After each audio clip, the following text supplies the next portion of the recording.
Hello officers. स्वागत है आप सभी लोगों का फिर से एक बार रीजनिंग की एक और धमाकेदार क्लास में। उम्मीद हो आप सब लोग एकदम चुस्त मस्त तंदुरुस्त हो। और आज जो पजल मैं आप लोगों के लिए लेके आया हूं उसको सॉल्व करने के लिए आप एक्साइटेड भी हो। सबसे पहले मैं आपको बता दूं किस टाइप की पजल आज मैं आपके लिए लेकर आया हूं। आज मैं आप लोगों के लिए लेकर आया हूं डबल रो वाली पजल। डबल रो, उसके साथ साथ कुछ वेरिएबल और उसके साथ साथ blood relation. Double row setting arrangement with variable plus blood relation. Puzzle solve करने में बहुत ज्यादा मजा है। पजल को सॉल्व करने के लिए मैं आपको 12 मिनट का टाइम दूंगा। हो सकता है आप में से कुछ लोग 12 मिनट के अंदर कर ले, हो सकता है, पॉसिबल है। जिन लोगों ने अभी तक अच्छी प्रैक्टिस करी है, अभी तक के सारे मेंस लेवल पजल के सेशंस एकदम अच्छे से देखे हैं, उन लोगों के लिए पॉसिबल हो सकता है कि वो 12 मिनट के अंदर कर ले। पर कुछ लोगों को हो सकता है थोड़ा ज्यादा टाइम लगे। मैं क्या बोल रहा हूं ध्यान से सुनना। जितना भी टाइम आपको ये लेवल की पजल सॉल्व करने के लिए लगे उतना टाइम आप अपनी एंड से ले लेना, जितना मर्जी चाहे टाइम लगे। अगर आपको इसको सॉल्व करने के लिए आधा घंटा, 1 घंटा, 2 4 5 10 घंटे लगते, 2 4 दिन भी लगते हैं, जितना आपको टाइम लगता है उतना टाइम ले लो, पर अपना 100% इस पजल को देना। जब आप अपना 100% दे चुके होंगे, जब आपको लगेगा यार हाँ चलो अब सॉल्व हो गई है, या फिर इससे ज्यादा अब मैं कर ही नहीं सकता, जितना भी मैं कोशिश कर सकता था मेरा 100 to 100% मैंने दे दिया, अब इसके आगे नहीं कर सकता, जब ऐसा लगेगा तब डिस्कशन पे आना। सॉल्यूशन मिल जाए तब डिस्कशन पे आना। ठीक। ये जो लेवल आज मैं आपके साथ डिस्कस करने वाला हूं, इससे ज्यादा डिफिकल्ट पजल किसी भी एग्जाम में नहीं आएगी, किसी भी एग्जाम। जो एग्जामिनेशन का मैक्सिमम डिफिकल्टी लेवल है, चाहे फिर वो कोई भी हो, सबसे ज्यादा डिफिकल्ट वैसे एसबीआई पीओ मेंस माना जाता है, सबसे ज्यादा डिफिकल्ट। ठीक है। तो सबसे ज्यादा डिफिकल्ट अगर एसबीआई पीओ मेंस है, तो उसमें भी जो मैक्सिमम डिफिकल्टी लेवल का क्वेश्चन आ सकता है, आज की पजल उससे भी आगे है। तो आज की पजल में अगर आप कंफर्टेबल हो गए, इस लेवल में अगर आप कंफर्टेबल हो गए, तो फिर आपको ज्यादा परेशानी होनी नहीं वाली। ठीक है। तो मैं पजल आपको दे रहा हूं। जो भी लोग इस पजल को हिंदी में सॉल्व करना चाहते हैं, वीडियो को यहीं पे पॉज कर लेना। और सबसे इंपॉर्टेंट चीज, शायद जो लोग मेंस लेवल के सेशंस रेगुलर देख रहे हैं पजल के, वो लोग ये लाइन सुन सुन के थक गए होंगे, पक गए होंगे, कुछ लोग बोर भी हो गए होंगे। जितनी बार आप मेरे मेंस के पजल के सेशन में आओगे, ये लाइन आप मेरे से 100% सुनो। अपना 100% दिए बगैर डिस्कशन पे आना मत, अपना 100% देना। ठीक। जो लोग हिंदी में सॉल्व करना चाहते, वीडियो को पॉज कर लो। जो लोग इंग्लिश में सॉल्व करना चाहते हैं, ये रही पजल। टाइमर भी दे देता हूँ, रुको जरा, 12 मिनट का।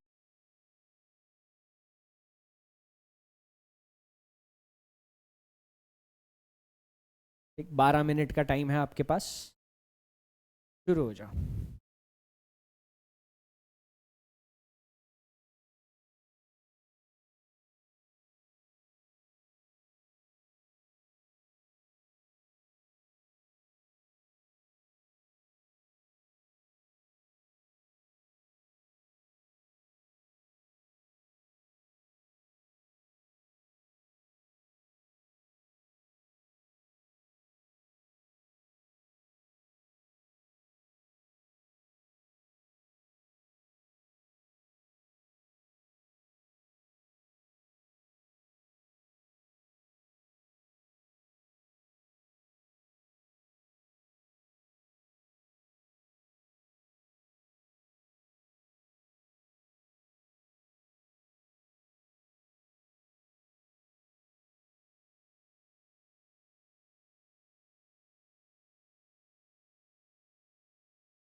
आ गया स्वाद। जिन लोगों ने इतने टाइम में ये पजल सॉल्व कर ली है, एब्सोल्युटली फैंटास्टिक, बहुत बढ़िया। जिन लोगों से नहीं हो पाई, अभी मेरी शक्ल देखना मत, फिर से पीछे जाओ, वीडियो को पॉज करो जहां पर पजल थी और फिर सॉल्व करने की कोशिश जारी रखना। अपना 100% दिए बगैर डिस्कशन पे आना मत। इसमें बहुत सारी पॉसिबिलिटीज बन रही है, उतनी सारी पॉसिबिलिटीज अगर आप अच्छे से समझना चाहते हो तो ये बहुत जरूरी है कि ये पजल पे आपने अपना 100% पहले से दे रखा है। ठीक, अगर आपने अपना 100% पहले से दे रखा है तो उतनी सारी पॉसिबिलिटीज अच्छे से समझ में आ जाएगी। ओके, चलो तो फिर अभी मैं डिस्कशन स्टार्ट करता हूं। तो डिस्कशन स्टार्ट करने से पहले चलो देखते हैं क्या बोला है इसमें। ठीक है, आई होप कि आप सब लोगों ने अपना 100% दे दिया और अब फिर डिस्कशन पे आए हो। ओके, इस पजल को अगर आपने समझ लिया, आपने अपने अंदर इतना पेशेंस ला दिया कि आप इस लेवल के पजल को समझ पाओ, सॉल्व कर पाओ, और जितनी, क्योंकि हो सकता है ये पजल के डिस्कशन के लिए 1 आध घंटा लग जाए, हो सकता है, पहले हुआ तो बहुत बढ़िया, पर इतने टाइम तक आप अपने आप को कॉन्सेंट्रेटेड रख पाए, इतने टाइम तक आप पेशेंट रह पाए, तो फिर एग्जाम में एक भी पजल ऐसे नहीं होगी जो इससे ज्यादा खतरनाक होगी। That's my word. आप ये बात नोटिस करोगे, है ना। हर साल इसलिए खुद जाके एग्जामिनेशन देता हूं कि वहां पे क्या लेवल चल रहा है खुद जाके देख सकूं और उस लेवल के हिसाब से आपको गाइडेंस दे सकूं। हर साल इसीलिए एग्जामिनेशन दे रहा हूं मैं। ठीक, अभी चलो इधर फोकस करते हैं। 5 स्पाउसेस, 5 मैरिड कपल है, स्पाउसेस मैरिड कपल, 2 पैरेलल रो में बैठे हैं, एक लाइन में 5 लोग, एक लाइन में 5 लोग, ऐसे 5 कपल बैठे हैं। सारी की सारी फीमेल रो 1 में बैठी है, साउथ में फेस कर रही है। ठीक, 1 2 4 5। ठीक, 5 लोग हर एक रो में बैठे हुए हैं। ओके, रो 1 में सारी की सारी फीमेल मेंबर्स है, ये रो 1, इसमें बैठी है सारी की सारी फीमेल्स, साउथ में फेस कर रही है। रो 2 में बैठे हैं सारे के सारे मेल मेंबर्स और रो ये नॉर्थ में फेस कर रहे हैं। ठीक, ठीक है।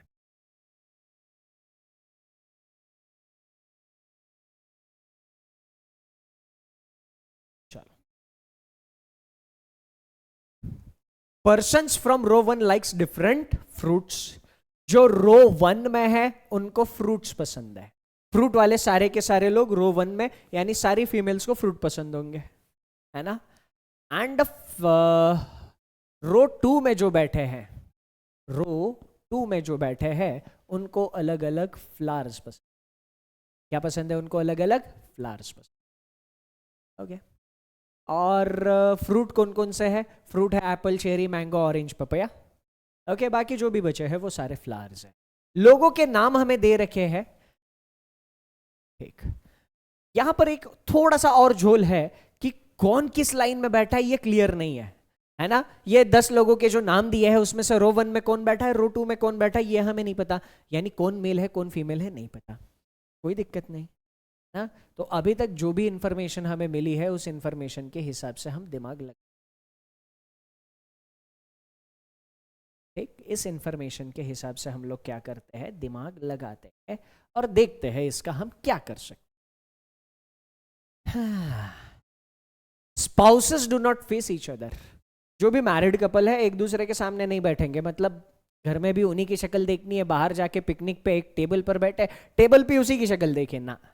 तो जो भी स्पाउसेस है उनको एक दूसरे की शक्लें बाहर जाने के बाद देखनी नहीं, ऐसा इधर लिखा है।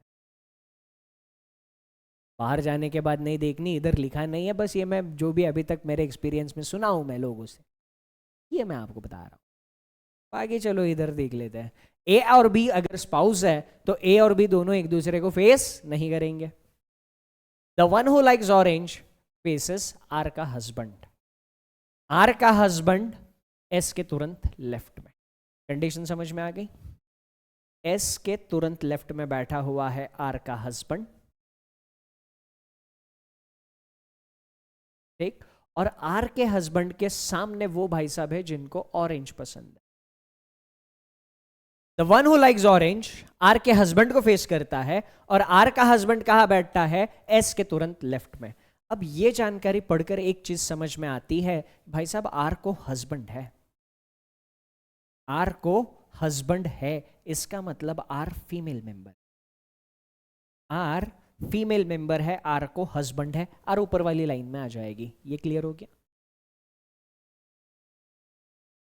के किसी एंड पर नहीं बैठता, किसी भी छोर पर के नहीं बैठा है, के इधर नहीं बैठेगा, इधर नहीं बैठेगा, इधर नहीं बैठेगा, ठीक, के इधर नहीं, किसी भी छोर पे के नहीं बैठता, चार में से किसी भी जगह पर के नहीं बैठता। दो लोग सी और ई की वाइफ के बीच में बैठते हैं, कंडीशन है सी और ई के वाइफ के बीच में दो लोग बैठते हैं, ई की वाइफ और सी के बीच में दो लोग बैठते हैं। अब ई की वाइफ के बारे में बोला जा रहा है, वाइफ यानी फीमेल, फीमेल मेंबर्स बैठी है रो नंबर 1 में, तो ई की वाइफ और सी के बीच में 2 का गैप है, इसका मतलब सी रो 1 में बैठा हुआ है, बैठी हुई है। ई की वाइफ और सी के बीच में 2 का गैप सिर्फ तभी आ सकता है जब दोनों एक ही लाइन में हो, ये दोनों एक ही लाइन में मतलब दोनों रो 1 में आएंगे, तो रो 1 में आर जाएगा, रो 1 में यहां पर ई की वाइफ और सी जाएंगे, है ना। तो अब ध्यान से देखना, ई की वाइफ है, ई की वाइफ है, इसका मतलब ई मेल मेंबर है। ई की वाइफ, मैंने उल्टा बोला क्या? मैंने उल्टा बोला, ई की वाइफ है ना, ई की वाइफ है, इसका मतलब ई मेल मेंबर होगा, ठीक। अब ई की वाइफ के और सी के बीच में 2 लोग थे, ई की वाइफ के बीच में और सी के बीच में 2 लोग थे, इसका मतलब सी इस लाइन में चली गई, सी इस लाइन में चली गई, मतलब सी फीमेल हो गई, सी फीमेल हो गई मतलब सी का हस्बैंड होना चाहिए था। खेल समझ में आ रहा है? खेल समझ में आ रहा है? ई की वाइफ और सी के बीच में 2 का गैप था, अब ई की वाइफ फीमेल, वाइफ फीमेल ही होगी ना, तो फीमेल मेंबर रो 1 में बैठी है, तो ई की वाइफ अगर इधर बैठी तो सी भी इसी लाइन में बैठेगी, सी इसी लाइन में बैठेगी तो फीमेल होगी, अगर सी फीमेल होगी तो उसका हस्बैंड होना चाहिए, क्योंकि 5 कपल गए। तो अभी तक ऐसा कपल को लेकर सिनारियो मिल रहा है और ये चीज अभी तक ऐसी बनी रही। जिसको डेजी पसंद है, बी के हस्बैंड के तुरंत राइट में बैठ रहा है, बी के हस्बैंड के तुरंत राइट में डेजी, बी के हस्बैंड के तुरंत राइट में डेजी, बी का हस्बैंड है, बी का हस्बैंड है, इसका मतलब बी फीमेल, बी का हस्बैंड है, बी का हस्बैंड मतलब बी फीमेल, बी फीमेल, उसका पति दिखना चाहिए इधर किधर, जो भी बी का हस्बैंड होगा उसके तुरंत राइट में डेजी, फ्लावर वाले सारे नीचे, फ्रूट्स वाले सारे ऊपर, ठीक। आगे देख, ओके। अब एम का husband second to the right of the one who likes orchid, orchid के सेकेंड राइट में एम का हस्बैंड, एम का husband sit second to the right of the one who likes orchid, orchid के second right में M का husband, orchid का दूसरा right कौन? एम का हस्बैंड। अब एम का हस्बैंड है, इसका मतलब एम फीमेल है, एम का हस्बैंड है, इसका मतलब एम फीमेल है, ठीक, ओके। एम का हस्बैंड है मतलब एम फीमेल है, ऑर्किड के सेकंड राइट में एम का हस्बैंड होना है, एम का husband second to the right of orchid, L उसको फेस कर रहा है who likes rose, L faces the one who likes rose, L उसको फेस कर रहा है जिसको रोज पसंद है, ठीक। तो एल किसको फेस कर रहा है? जिसको रोज पसंद है, L faces the one who likes rose, ठीक। क्या एल का जेंडर पता चल गया? क्या एल का जेंडर हमें पता चल गया, है ना। जिनको फ्लावर्स पसंद थे वो कौन से लाइन में बैठे थे? रो 2 में, रो 2 में सारे मेल मेंबर थे। अब रोज रो 2 में होगा, उसको फेस एल करेगा, रोज रो 2 में होगा, उसको फेस एल करेगा, यानी एल पहली लाइन में चला जाएगा। एल पहली लाइन में चला जाएगा मतलब एल फीमेल हो जाएगी, एल फीमेल हो जाएगी।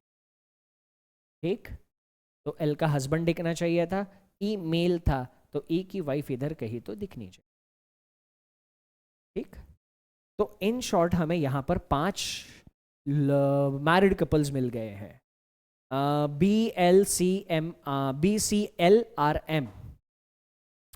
BCLRM, ये सारी 5 की 5 फीमेल हमें मिल गई है। इसका मतलब इस लाइन में बैठने वाले 5 लोग हमें मिल गए, इस लाइन में बैठने वाले 5 लोग। पॉइंट क्लियर हो गया? ये इंफॉर्मेशन का एनालिसिस है। पहली वाली लाइन में कौन लोग बैठे थे हमें दिया नहीं था, पर हमने फिगर आउट किया। ये फीमेल मेंबर्स हमने फिगर आउट करी, हस्बैंड, फ्लावर्स, फ्रूट्स, इस जानकारी से हमने ये सब फिगर आउट। तो 5 फीमेल्स हमें मिल गई है। ओके, आगे चलते हैं। एल उसको फेस कर रहा है, L faces the one who likes rose and just left of papaya. Papaya के तुरंत लेफ्ट में एल बैठ रहा है। जिन भाई साहब को या बहन जी को, बहन जी होगी, पपया पसंद है, उसके तुरंत लेफ्ट में एल। ठीक, एक पर्सन एम एंड जिसको ट्यूलिप पसंद है, one person sits between M and the one who faces tulip. Information है कि एम और जो भाई साहब ट्यूलिप को फेस कर रहे हैं उनके बीच में एक इंसान बैठा हुआ है। कंडीशन समझ में आ गई? One person sits between M and the one who faces the one who likes tulip.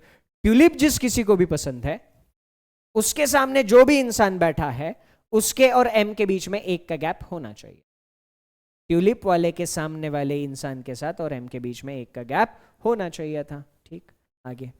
सी तुरंत लेफ्ट में चेरी के, चेरी के तुरंत लेफ्ट में सी बैठा हुआ है। जॉन भाई साहब को चेरी, भाई साहब, बहन जी, जो भी, चेरी, चेरी फ्रूट है तो बहन जी को पसंद होगी। चेरी की तुरंत लेफ्ट में सी होगा। चेरी फ्रूट है, फ्रूट है, फीमेल को पसंद होगा, यानी ये चेरी और सी ऊपर वाली लाइन में आ जाएंगे। चेरी की तुरंत लेफ्ट में सी आना चाहिए। जितने भी नंबर ऑफ लोग पपया के राइट में बैठे हैं, उतने ही लोग एप्पल के लेफ्ट में बैठे हैं। पपया के राइट में जितने लोग, उतने ही एप्पल के लेफ्ट में। पपया के राइट में जितने भी लोग बैठे हैं, उतने ही लोग एप्पल वाले के लेफ्ट में बैठे हैं। कंडीशन समझ में आ गई? पपया के राइट में जितने, उतने ही एप्पल वाले के लेफ्ट में। मेरे पास ये थोड़ा सा बेनिफिट है, मैं इंफॉर्मेशन को इधर उधर खिसका सकता हूँ। ये आपके पास एग्जामिनेशन में नहीं होगा, तो आप पहले से ही क्या करना, इंफॉर्मेशन थोड़ी सी ऐसी साफ सुथरी नोट डाउन करना। ठीक, अभी तो मजा आ रहा होगा, बस कंडीशन नोट डाउन कर रहे, बाकी आगे। E is not M's husband, E M का हस्बैंड नहीं है। ठीक है, एम का हस्बैंड ई नहीं है, तो एम का हस्बैंड ई नहीं, ई is not M's husband. One person S और टी, टी एम का हस्बैंड नहीं है और किसी एंड पर नहीं बैठता। एस और टी के बीच में एक पर्सन,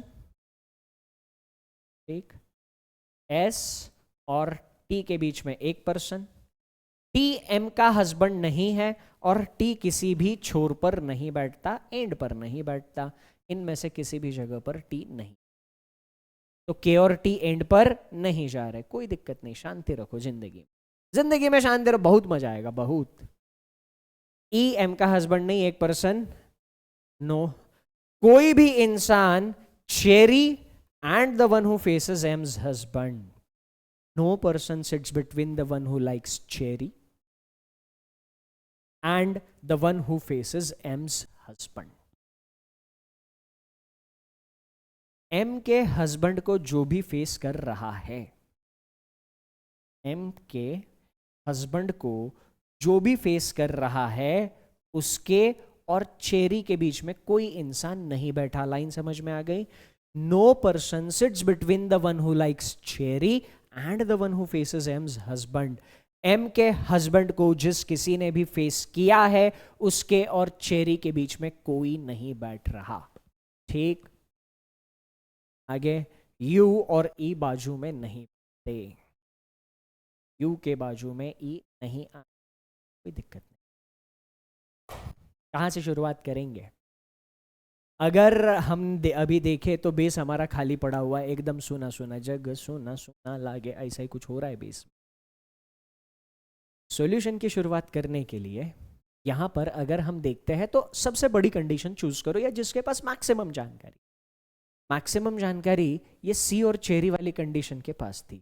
सी से रिलेटेड चेरी, सी चेरी, सी से रिलेटेड ई की वाइफ, चेरी से रिलेटेड एम का हस्बैंड। एम का हस्बैंड अगर कनेक्ट हो गया तो ऑर्किड कनेक्ट हो जाएगा। अब ये सब कनेक्ट हो गया तो फिर आगे देखते क्या गुल खिलेगा, बट अभी फिलहाल मैक्सिमम इंफॉर्मेशन सी के पास। सी और चेरी की क्या क्या पॉसिबिलिटीज बन सकती है। चेरी के तुरंत लेफ्ट में सी, सी और ई के वाइफ के बीच में 2 का गैप। सी इधर लिया, चेरी इधर आ जाएगा, चेरी के तुरंत लेफ्ट में सी, और सी और ई की वाइफ के बीच में 2 का गैप, ई की वाइफ इधर आ जाएगी। तो चेरी सी ऐसे ले सकते हैं, पहली पॉसिबिलिटी। सी इधर ले सकता हूं, चेरी इधर ले सकता हूं, ठीक। तो ई की वाइफ इधर आ जाएगी, सी और ई के वाइफ के बीच में 2 का गैप। सी इधर भी ले सकता हूं, सी यहां पे नहीं ले पाऊंगा। सी इधर ले सकता हूं, इधर ले सकता हूं, इधर नहीं ले सकता। क्यों? सी इधर लिया तो 2 छोड़ के ई की वाइफ इस साइड नहीं जाएगी, 2 छोड़ के ई की वाइफ इस साइड नहीं जाएगी। सी और ई की वाइफ 2 का गैप, सी इधर नहीं आ सकता। सी इधर भी नहीं ले सकता। क्यों? सी इधर लिया तो चेरी का इमीडिएट लेफ्ट नहीं आ पाएगा, चेरी इधर, चेरी का लेफ्ट नहीं आ पाएगा, ठीक। तो सी इधर नहीं आ सकता, इधर नहीं आ सकता, सी इधर ले सकता। सी इधर लिया तो चेरी इधर आ जाएगा, ठीक। तो सी और चेरी से शुरुआत करें।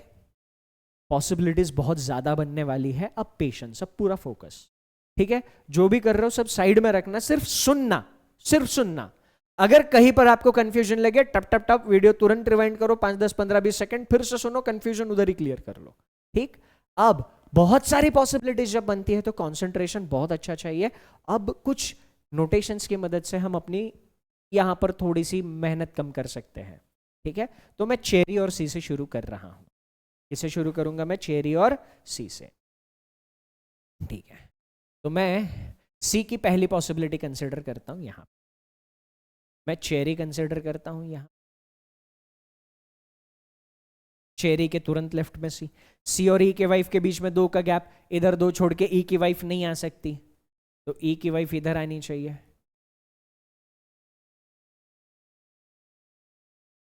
ठीक है। ये वाला हो गया। चेरी के बाजू में जो भी है वो एम के हस्बैंड को फेस कर, चेरी के बाजू में जो भी होगा वो एम के हस्बैंड को फेस करेगा। चेरी के बाजू में सी था, ये फेस करेगा एम के हस्बैंड, ठीक। चेरी के बाजू में जो भी इंसान था एम के हस्बैंड को फेस करेगा। तो चेरी के बाजू में सी आया, एम के हस्बैंड को फेस किया। एम का हस्बैंड ऑर्किड के सेकंड राइट में होना चाहिए था, एम का हस्बैंड ऑर्किड के सेकंड राइट में नहीं आ सकता।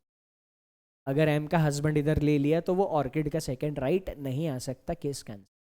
चेरी और सी इधर आ ही नहीं सकते क्योंकि एम का हस्बैंड फिर झूल कर रहा है, केस कैंसिल।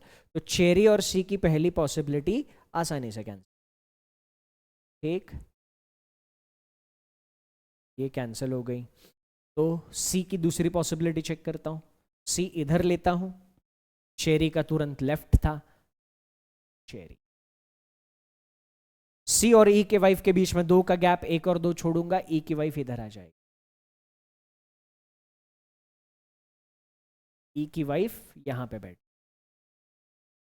सी और ई की वाइफ के बीच में 2 का गैप। अब चेरी के पड़ोस में जो भी था वो एम का हस्बैंड था, चेरी के पड़ोस में जो भी होगा वो एम का हस्बैंड होगा। चेरी के पड़ोस में इधर, उसके सामने एम का हस्बैंड इधर, चेरी के पड़ोस में ये, इसके सामने एम का हस्बैंड इधर।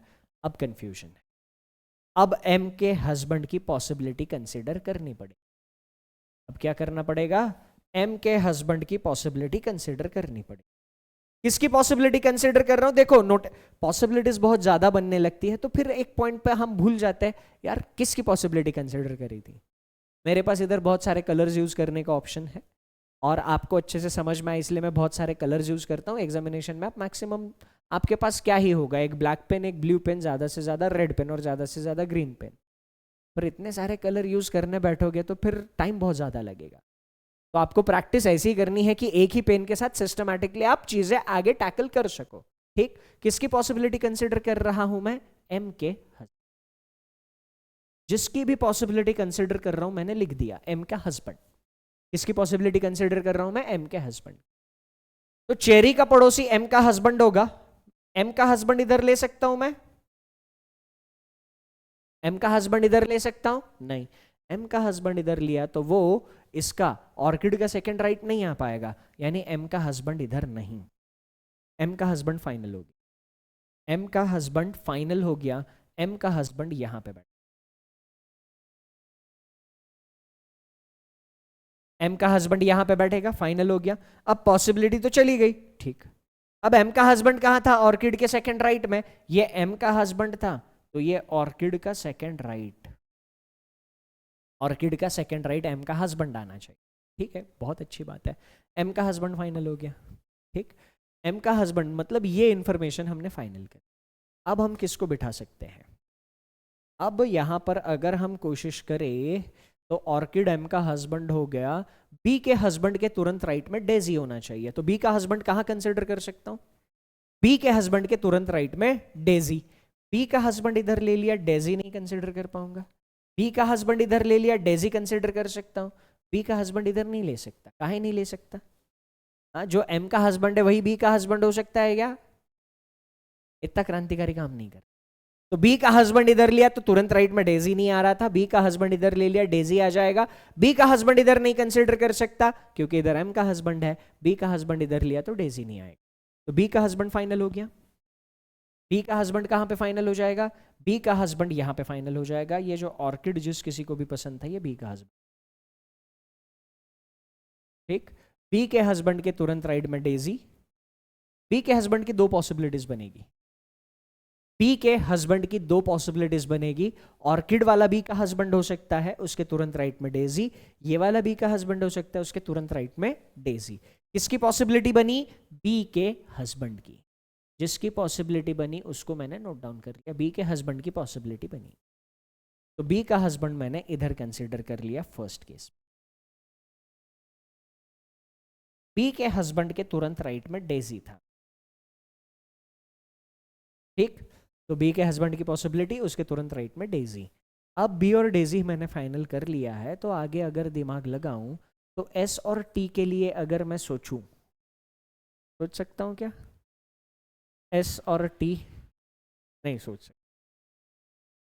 एस और टी दोनों मेल मेंबर होंगे, क्यों? क्योंकि फीमेल की लिस्ट में उसका नाम नहीं दिख रहा है। फीमेल की लिस्ट में एस और टी का नाम नहीं दिख रहा है, इसका मतलब ये एस और टी दोनों क्या होंगे? मेल मेंबर्स होंगे। तो एस और टी हम कहां ले सकते हैं? टी इधर नहीं ले सकता, कोई दिक्कत नहीं। टी इधर ले सकता हूं, टी एम का हस्बैंड नहीं था, टी इधर भी नहीं ले सकता। टी एंड पर नहीं ले सकता, टी एम का हस्बैंड नहीं, इधर भी नहीं ले सकता।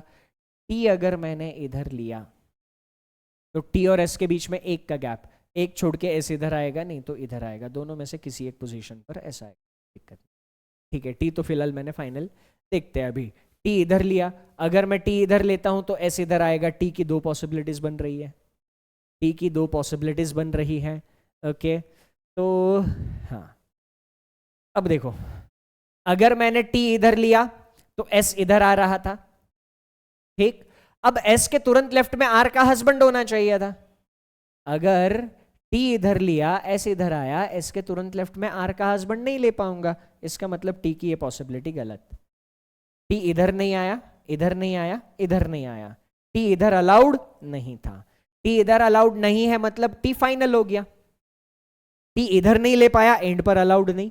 इधर एम का हस्बैंड नहीं था इसीलिए नहीं ले पाया। टी इधर लिया तो एस इधर नहीं ले सकता था, क्यों नहीं ले सकता था? उसके तुरंत लेफ्ट में आर का हस्बैंड नहीं आ सकता था। टी इधर लिया तो एस इधर भी नहीं ले सकता था, क्यों? एस इधर लिया तो उसके तुरंत लेफ्ट में आर का हस्बैंड नहीं आ। तो टी के इस साइड में एक छोड़कर एस लिया तब भी आर के हस्बैंड को जगह नहीं, इस साइड में एक छोड़कर एस लिया तब भी आर के हस्बैंड को जगह नहीं, ठीक, ओके। तो यहां पर टी इधर नहीं ले पाऊंगा मैं, तो टी इधर एंड पर अलाउड नहीं था, तो टी यहीं पे फाइनल करना पड़ेगा। टी यहां पे मैंने फाइनल कर लिया, जैसे ही टी और एस के बीच में एक का गैप, एस भी फाइनल हो जाएगा। एस के तुरंत लेफ्ट में आर का हस्बैंड था, एस के तुरंत लेफ्ट में आर का हस्बैंड। केस कैंसिल होती हुई दिख गई, केस कैंसिल होती हुई दिख गई। आर के हस्बैंड के सामने ऑरेंज था, आर के हस्बैंड के सामने ऑरेंज, क्या मैं ले पाऊंगा आर के हस्बैंड के सामने ऑरेंज? नहीं, आर के हस्बैंड के सामने चेरी आ गई। ठीक है, तो यहां पर ये केस कैंसिल हो गई। अगली पॉसिबिलिटी चेक करने से पहले जस्ट सेकंड में एक बार बैटरी चेंज कर लूं, वरना पता चला मैं बात करते करते बैटरी डेड हो गई और आवाज चली गई। बस जस्ट सेकंड में बैटरी चेंज कर लूं, फिर तुरंत कंटिन्यू करेंगे। ओके, चलो हो गया। ओके, अब पॉसिबिलिटी कैंसिल हो गई। क्यों हो गई? क्योंकि आर के हस्बैंड के सामने ऑरेंज नहीं ले सकते। किसकी पॉसिबिलिटी कैंसिल हो गई? हमने कौन सी कंसिडर करी थी? बी के हस्बैंड की। तो बी के हस्बैंड की वजह से जो जो चीजें हमने करी थी वो चीजें क्या करो, सब अंडू कर दो। अब आप अंडू नहीं कर सकते, मैं कर सकता हूं, आप नहीं कर सकते। आप क्या करोगे? आप देखो पजल आप सॉल्व कैसे करोगे, क्योंकि यहां पर मेरे पास अंडू करने का ऑप्शन है। जब पेपर पे मैं सॉल्व करता हूं, मैं ऐसे थोड़ी करता हूं। पेपर पे मैं पजल कैसे सॉल्व करता हूं पता है? ये बी के हस्बैंड की जैसे ही पॉसिबिलिटी बन रही थी, मैं तुरंत दो पॉसिबिलिटी कंसिडर कर लूंगा। बी का हस्बैंड एक जगह बिठा दूंगा, बी का हस्बैंड दूसरी जगह बिठा दूंगा। ठीक, तो अगर वो वाली पहली पॉसिबिलिटी जो चेक कर रहा था वो कैंसिल हो गई तो मैं नीचे आ जाऊंगा। इस तरीके से मैं पेपर पे पजल सॉल्व करता हूं। तो ये पजल पेपर पे सॉल्व करने की प्रैक्टिस करो। क्यों? क्योंकि आपको पता चलेगा यार पॉसिबिलिटीज हैंडल कैसे करनी है पेपर पे, वो ज्यादा इंपॉर्टेंट। अब बी का हस्बैंड इधर नहीं आ सकता, मैं बी का हस्बैंड इधर कंसिडर करके देखता हूं। बी का हस्बैंड इधर कंसिडर कर लिया, उसके तुरंत राइट में क्या था? डेजी। बी के हस्बैंड के तुरंत राइट में डेजी था। ओके, अब जरा कंसिडर करते हैं टी और एस की पॉसिबिलिटी। एस और टी मेल थे, टी इधर नहीं ले सकता, कोई दिक्कत नहीं। टी इधर लिया, अलाउड नहीं, एम का हस्बैंड टी नहीं हो सकता। टी इधर लिया तो एस इधर नहीं ले सकता, एस के तुरंत लेफ्ट में आर का हस्बैंड नहीं। एस इधर नहीं ले सकता, एस के तुरंत लेफ्ट में एम का हस्बैंड बैठा है, आर का हस्बैंड नहीं आ। एस के तुरंत लेफ्ट में आर का हस्बैंड नहीं जा। तो टी इधर नहीं, इधर नहीं, इधर नहीं। टी एंड पर अलाउड नहीं था, टी को एक ही जगह कंसिडर करना पड़ेगा यहां पर। एस आ जाएगा इधर, एस के तुरंत लेफ्ट में आर का हस्बैंड झोल हो जाएगा। बी का हस्बैंड और आर का हस्बैंड दोनों एक ही इंसान नहीं हो सकता। किसी एक इंसान को इतना दुख नहीं दे सकते दो दो बीबियां देके, ऐसा मेरे दोस्त कहते हैं, मैं कुछ नहीं, मेरे को ऐसा कुछ एक्सपीरियंस, पर सारे दोस्त ऐसे कहते हैं, मैं आपको बता रहा हूं। तो एक इंसान की दो, एक नहीं। ठीक, तो खत्म, ऐसे इधर नहीं आ सकता, पॉसिबिलिटी खत्म। किसकी पॉसिबिलिटी खत्म हो गई? बी के हस्बैंड की। किसकी पॉसिबिलिटी खत्म हो गई? बी के हस्बैंड की। बी का हस्बैंड हम कहां कहां ले सकते थे? बी का हस्बैंड हम यहां ले सकते थे, यहां लेके देखा, यहां लेके दे सकते थे, यहां लेके देखा। आगे बी का हस्बैंड टैंग टैंग, इधर नहीं, इधर नहीं, खत्म। इसका मतलब ये पॉसिबिलिटी खत्म हो गई। इस पॉसिबिलिटी में बी के हस्बैंड के लिए जगह है ही नहीं। बी का हस्बैंड किसी भी तरीके से, किसी भी एंगल से हम फाइनली नहीं कर। ठीक, तो और कुछ बचा है? नहीं। एम का हस्बैंड इधर लेके देखा, इधर लेके देखा, कुछ नहीं हुआ। इसका मतलब शब्द हमने चेक करके देखा, अल्टीमेटली गलत कहां पे हुआ? जो सबसे पहले हमने अज्यूम किया था, चेरी और सी। चेरी और सी यही गलत हो गया। तो यहां पर हम क्या करते हैं? चेरी और सी की पॉसिबिलिटी चेंज कर लेते हैं। एक, चेरी और सी की पॉसिबिलिटी चेंज कर लेते हैं। अब मेरे हिसाब से जो भी सॉल्यूशन मिलेगा वो फाइनल और सही होना चाहिए। ठीक है, चेरी मैं इधर कंसीडर कर लूंगा, चेरी के तुरंत लेफ्ट में सी आना चाहिए।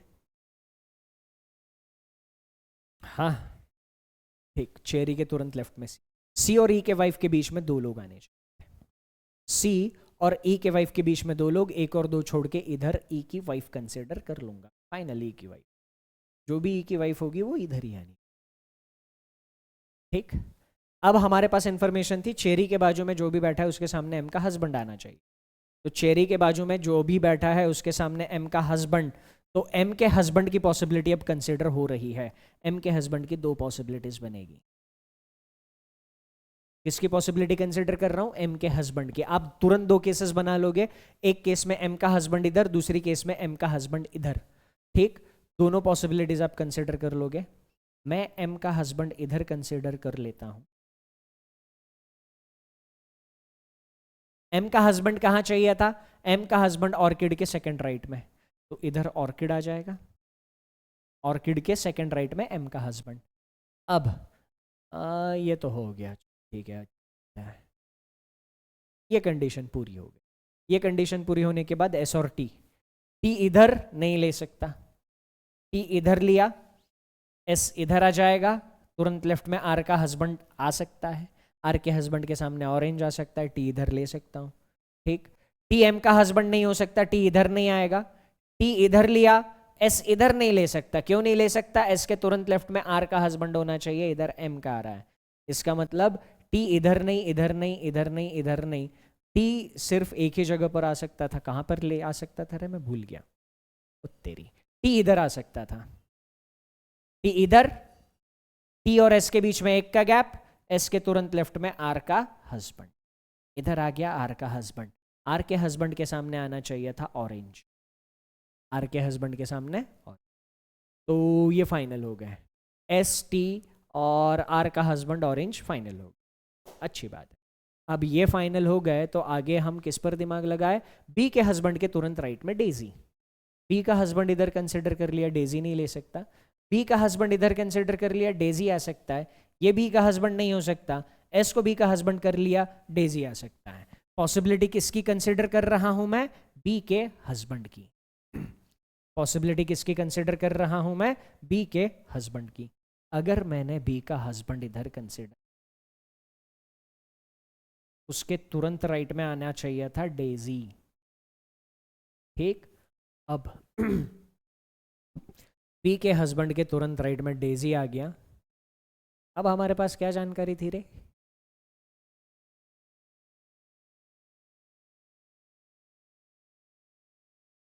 बी के हस्बैंड के तुरंत राइट में डेजी आ गया, अब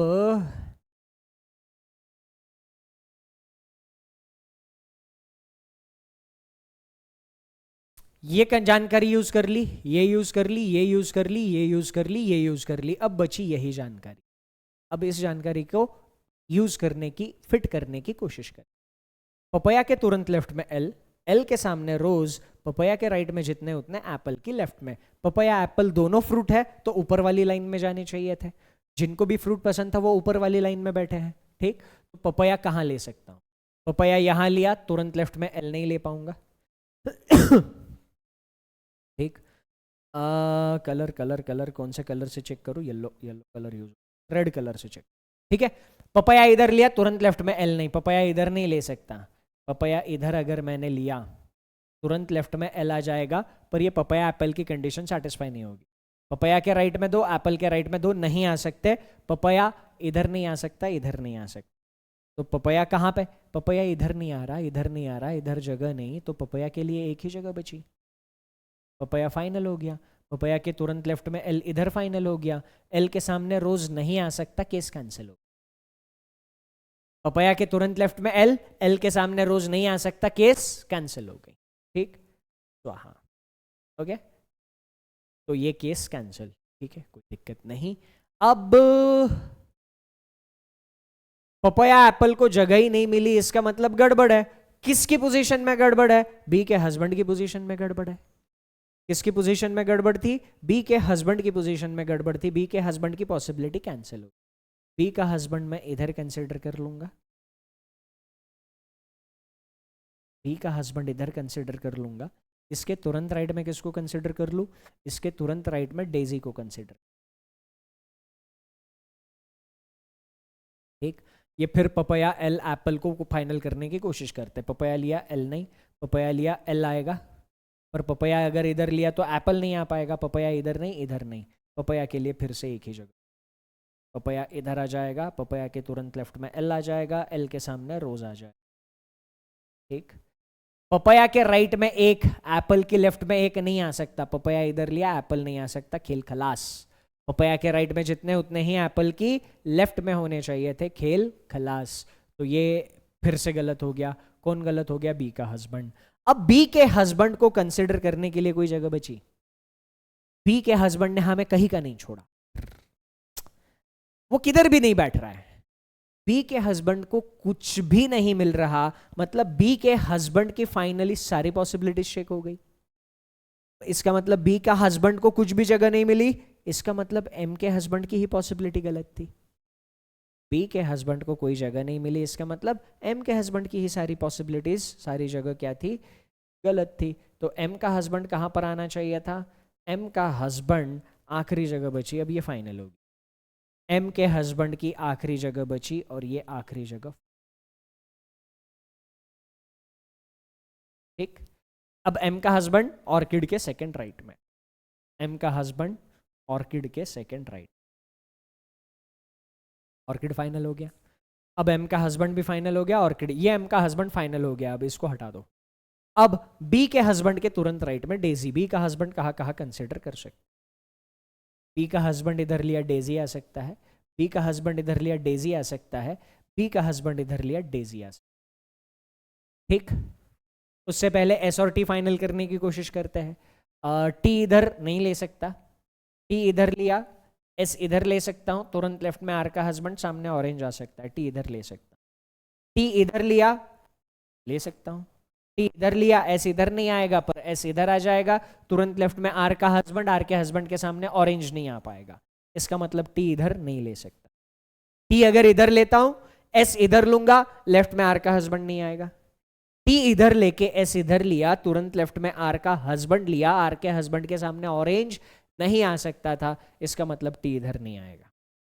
टी इधर ले लिया, एस इधर ले लिया, आर का हस्बैंड इधर ले लिया, सामने ऑरेंज आ गया। टी की दो पॉसिबिलिटी, टी इधर भी ले सकता था, टी इधर भी ले सकता, टी की दो पॉसिबिलिटीज बन रही है। मैं टी की पहली, ये किसकी पॉसिबिलिटी कंसिडर कर रहा हूं मैं, टी की, मैं टी को यहां पे लेकर देखता हूं।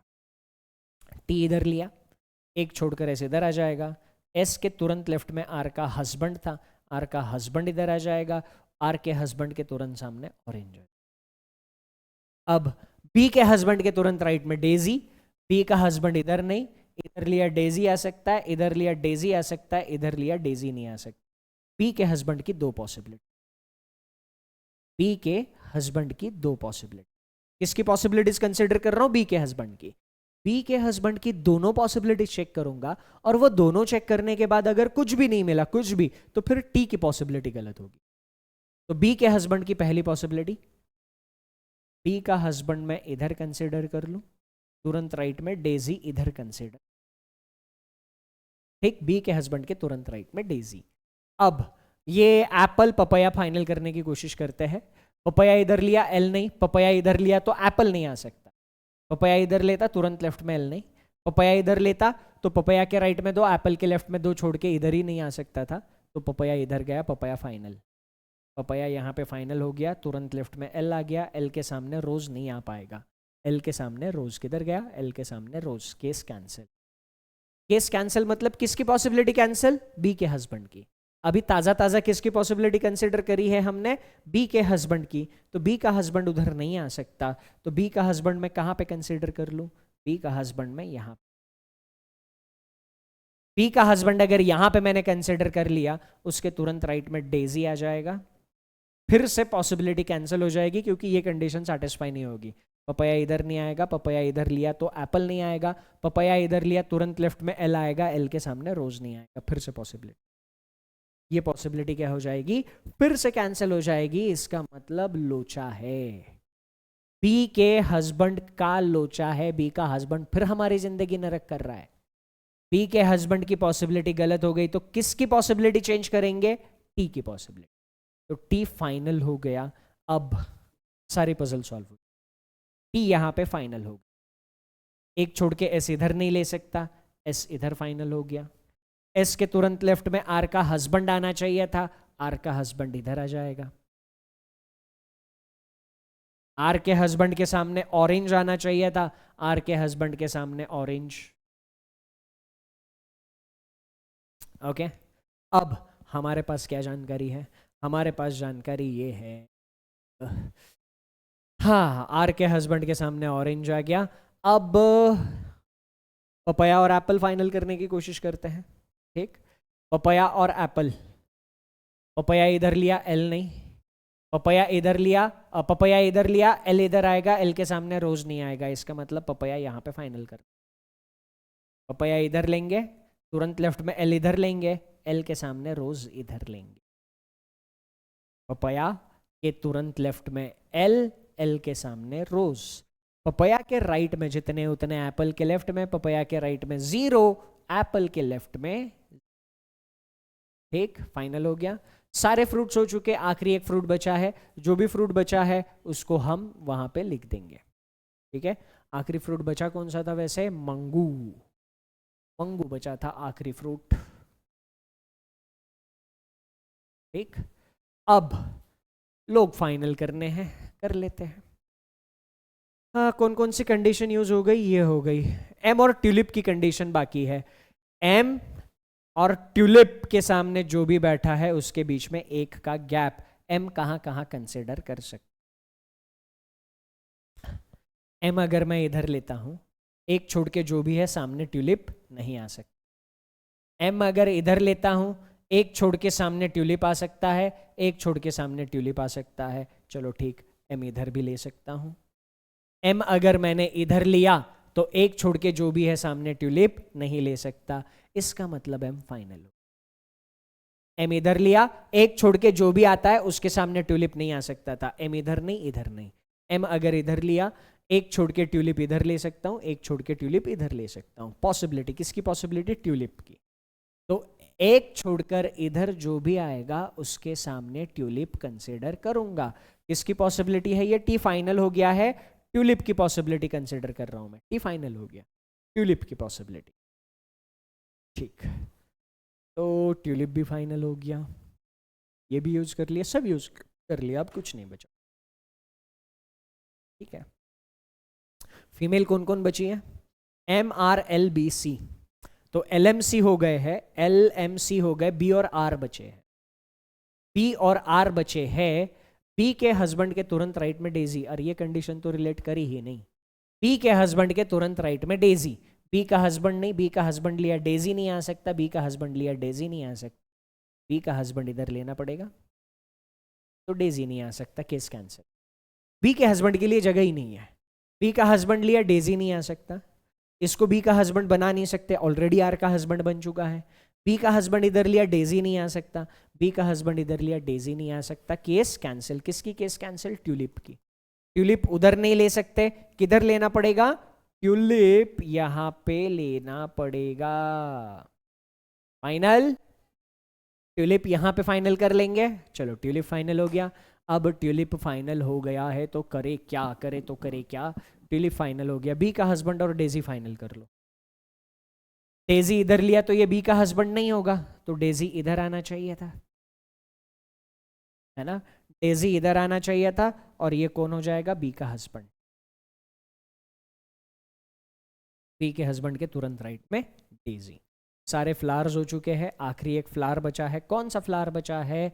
आखिरी एक फ्लावर जो भी बचा है ढूंढ कर लाओ, लिख दो लिली।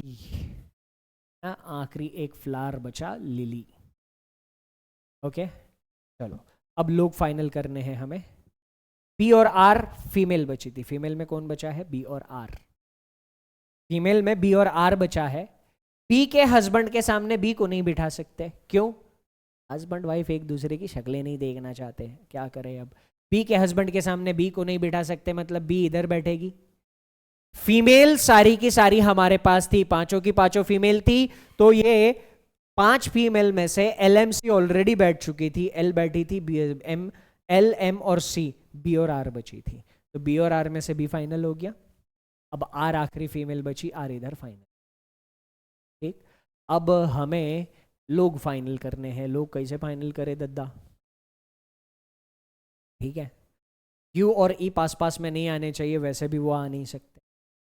ठीक, लोग बचे कौन कौन है? अब यू बचा है, ई बचा है, और के बचा है। के फाइनल हो जाएगा।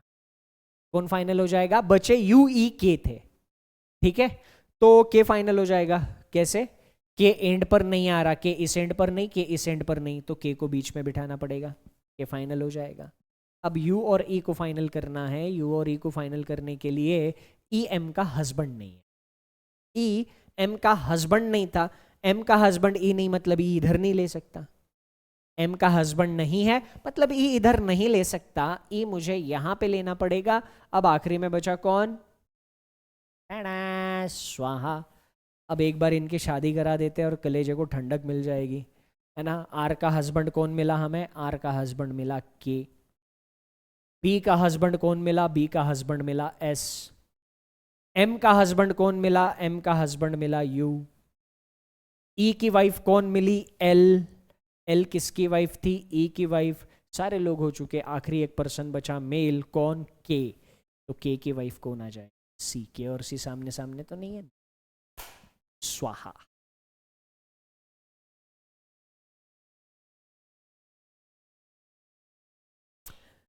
हाँ, मजा आ गया पजल? ईमानदारी से ये डिस्कशन जिन जिन लोगों ने सुना, एकदम ईमानदारी से पजल सॉल्व करके कितना मजा आया मुझे कमेंट सेक्शन में बताना। अब थोड़ा सा लेवल और टाइम की बात करता हूँ, कितने मार्क्स के लिए ये क्वेश्चन आएगा, कौन कौन सा एग्जामिनेशन है, इसकी बात कर।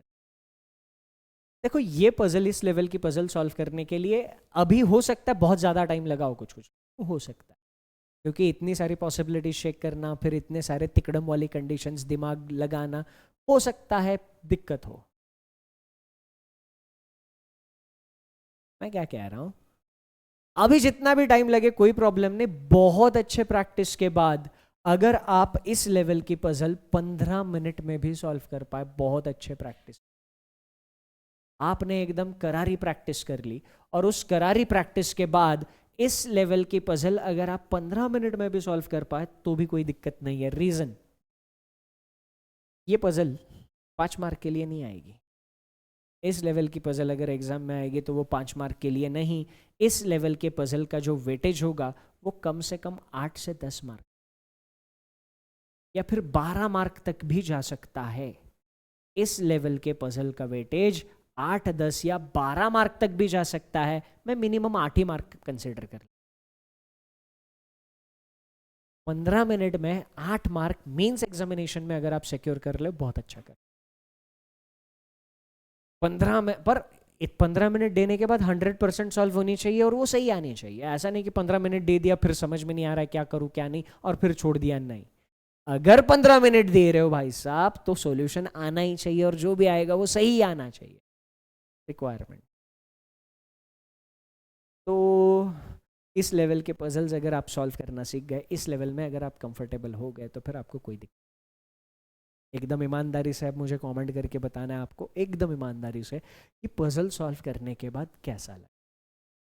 क्या अब आपको धीरे धीरे मेंस लेवल के पजल में कॉन्फिडेंस आ रहा है? ऑफ कोर्स कॉन्फिडेंस सिर्फ उनको आएगा जिन लोगों ने इससे पहले जो भी मेंस लेवल के पजल की सीरीज चला रहा हूँ वो सारी की सारी सीरीज एकदम जेन्युइनली सिंसियरली फॉलो करी है। A to Z सारे के सारे मेंस लेवल के पजल्स एकदम सिंसियरली सीरियसली देखे हैं, सिर्फ उनको। ठीक, तो मज़ा आ गया है तो कमेंट करके बताना पजल का लेवल कैसा लगा। That's it from my side in this session. Thank you, take care, सबसे important enjoy your time, bye.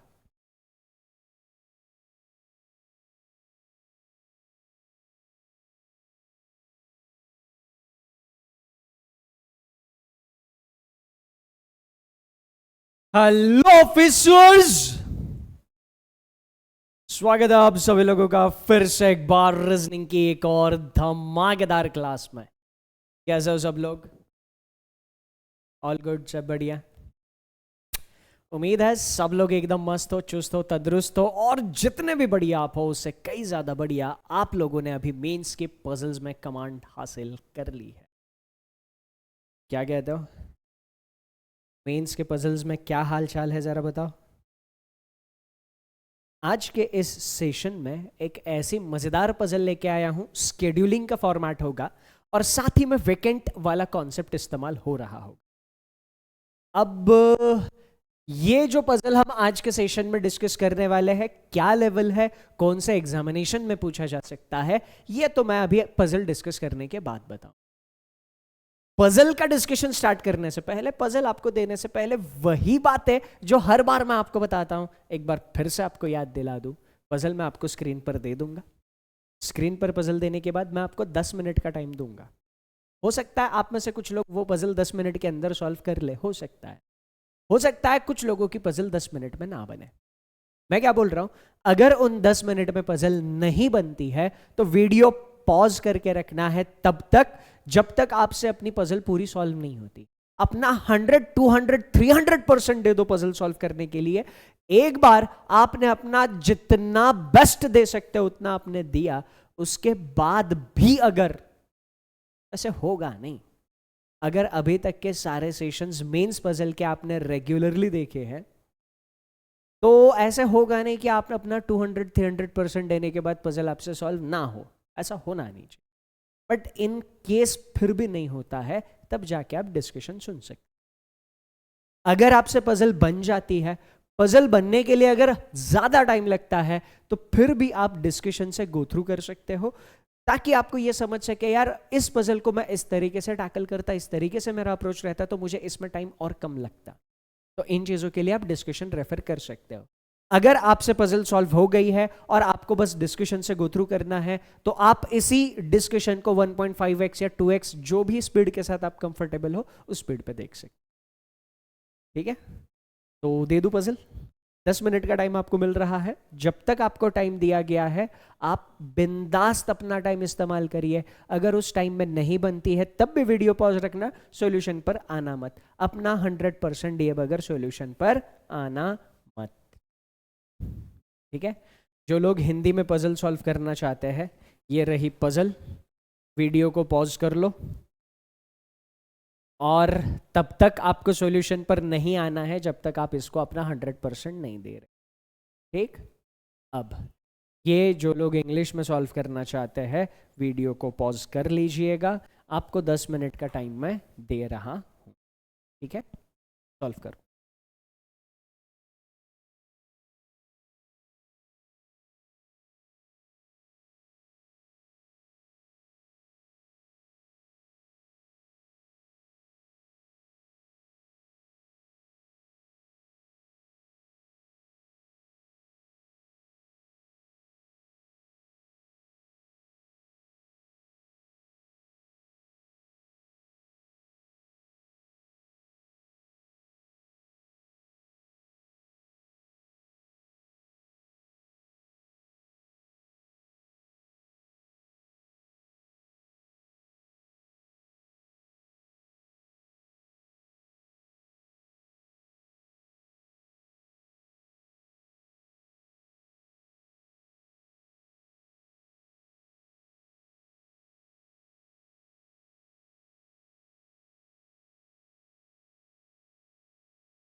कैसी लगी? पजल बहुत प्यारी है। अब हो सकता है आप में से कुछ लोगों ने इतने टाइम में सॉल्व कर ली हो सकता है कुछ लोगों की पजल अभी भी ना बनी हो। तो इन केस अगर किसी की पजल नहीं बनी है और आपको लगता है यार थोड़ा सा टाइम दे दूंगा तो बन जाएगी, या फिर आप फिगर आउट ही नहीं कर पा रहे हो, किसी भी केस में अगर आपको फाइनल सॉल्यूशन नहीं मिला है, आप फाइनल सॉल्यूशन तक नहीं पहुंचे हो, तो वीडियो को रिवाइंड करना, क्वेश्चन पे जाना और फिर पजल सॉल्व करते रहना। जब आपको लगेगा आप अपना 100% दे चुके हो तब डिस्कशन। ठीक है? अब आपको याद है मैं आपको एक चीज बताया करता था कि मेंस एग्जामिनेशन में दो टाइप की पजल्स पूछी जाती है। कौन से दो टाइप की पजल पूछी जाती है? पहला टाइप वो होता है जो समझने के लिए थोड़ी सी कॉम्प्लिकेटेड होती है, जिनका बेस थोड़ा सा अतरंगी बनता है, और उस तरीके की पजल हमने इससे पहले अक्सर एग्जामिनेशन में देखी नहीं होती। टाइप की पजल। और दूसरी पजल वो हो गई जो कन्वेंशनल पैटर्न की पजल है। कन्वेंशनल पैटर्न मतलब हाँ हमें पता है ये क्या है क्या नहीं है, इस तरीके की पजल हम अब तक बहुत पजल सॉल्व कर चुके होते हैं। दो टाइप की पजल। तो जो एक अतरंगी पैटर्न होता है जिसमें बेस थोड़ा सा अलग बनता है, जिस टाइप की पजल हमने पहले एग्जामिनेशन में नहीं देखी, अगर ऐसी पजल हमारे सामने आती है तो उसमें पॉसिबिलिटीज कम बनती है, उसमें पॉसिबिलिटीज कम बनती है। पर अगर ऐसी पजल आपके सामने आ गई कि जो कन्वेंशनल पैटर्न की है उसमें पॉसिबिलिटीज ज्यादा बन सकती है, तो ये एग्जैक्टली किस टाइप की पजल है देखते हैं। तो हमें क्या बोला है इस पजल में कि 10 लोगों ने सेमिनार अटेंड किया है इन 2 डिफरेंट मंथ्स। 2 अलग अलग महीनों में 10 लोगों ने सेमिनार अटेंड किया है। महीने कौन से हैं? जून और जून। इन कंसेक्यूटिव 2 वीक्स। ये वर्ड बहुत इंपॉर्टेंट है। अगर ये वर्ड आप समझ नहीं पाए हो तो पजल का बेस ही बना नहीं पाए होंगे। अगर आपने ये वर्ड नहीं समझा है, कंसेक्यूटिव 2 वीक्स, जून और जुलाई में लगातार 2 हफ्तों में 10 लोगों ने सेमिनार अटेंड किए हैं। ये लाइन जिसको समझ में आई होगी सिर्फ और सिर्फ वही बेस बना पाया होगा, और बेस बनाना ही इस पजल में सबसे पहला और सबसे बड़ा चैलेंज। आगे फिर ठीक है, वो अनसर्ट वो वैकेंट वाला खेल हमें पता है, इससे पहले हम वो पजल डिस्कस कर चुके हैं, वैकेंट वाले में कैसे करना है, क्या करना है, लैंग्वेज पे कैसे ध्यान देना है। तो वैकेंट वाला खेल तो बाद में शुरू होगा, पहले तो बेस तो बनाना पड़ेगा, है ना? तो यहां पर हमें बोला था कि 2 कंसेक्यूटिव वीक्स जून एंड जुलाई की। ये कब पॉसिबल होगा? कैलेंडर में जून के बाद जुलाई आता है। अब लगातार 2 वीक बोला है, हमें क्या बोला है? लगातार 2 वीक्स। अब लगातार 2 वीक्स है, इसका मतलब जुलाई का फर्स्ट वीक ही होगा ना वो। जुलाई मंथ का पहला ही वीक होगा, तभी कंसेक्यूटिव वीक आ सकते हैं। जून मंथ का लास्ट वीक होगा और जुलाई मंथ का पहला वीक होगा। बात समझ में आ गई? खेल समझ में आ गया? तभी जाके ये कंसेक्यूटिव वीक हो सकते हैं। अगर जून का पहला वीक और जुलाई का कोई और वीक ले लिया तो वो वीक कंसेक्यूटिव नहीं हो पाएंगे। वीक्स को कंसेक्यूटिव बनने के लिए जून मंथ का लास्ट वीक होना पड़ेगा और जुलाई मंथ का पहला वीक होना पड़ेगा, तभी जाके ये कंसेक्यूटिव बन पाएंगे। ठीक? तो अब बेस कैसे बनेगा? Monday, Tuesday, Wednesday, Thursday, Friday, Saturday and Sunday. ठीक? ये हमने एक वीक कर लिया। कौन सा कंसिडर कर लिया? एक वीक हमने ये, हम लोगों ने ये वीक कंसिडर कर लिया जून का, और ये वीक हमने कंसिडर कर लिया जुलाई का। ठीक? तो यहां पर अब खेल को थोड़ा सा समझने से पहले हम लोग क्या करते हैं, हम लोग थोड़ा सा इसमें बेस को बना लें।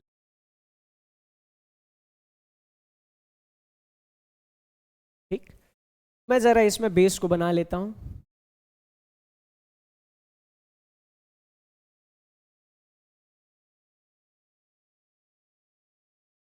ओके, हैव सम पेशेंस जब तक मैं बेस बना रहा हूं।